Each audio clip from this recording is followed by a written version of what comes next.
We study a topic, Marcus and I, that can be fairly depressing.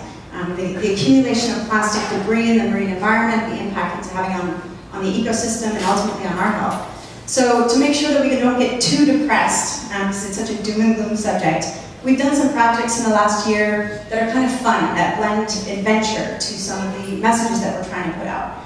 So after we found how bad things were getting out in the Pacific Gyre, we decided we had to do something big to get people's attention. So we built a raft that you'll hear more about out of plastic bottles, and we followed that up with a ride, junk ride, which you'll hear more I'll about. start the presentation talking about plastic.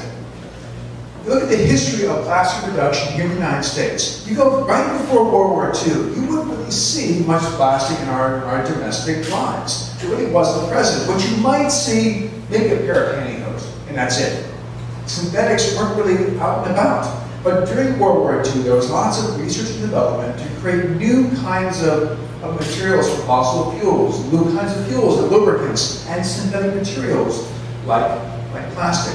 So you can see that during the war you have this increase, a steady increase. Post-World War II, you now had all this industry, all this technology, and the war effort was now finished. Where can you use that industry? Now for the domestic markets. Everyone had to have a hula hoop. Everyone had to have a new car and new synthetic clothing and nylons and rayon. So the synthetics began to increase and increase over time until the 1970s when the Middle East said, no more oil for you. The OPEC embargo really shut down production the importation of plastics, petroleum, which you make plastic from. But very quickly, it's on the rise again. Now look at the last 20 years. There's been this vertical increase in the consumption of plastics, and it's mostly due to this throwaway culture that has just skyrocketed. Plastic bags and bottles really didn't exist when I was a kid. You wouldn't see plastic water bottles or plastic bags in stores. It's a new phenomenon. And this rapid increase in the production kind of mimics the increase in accumulation of plastic trash out to sea.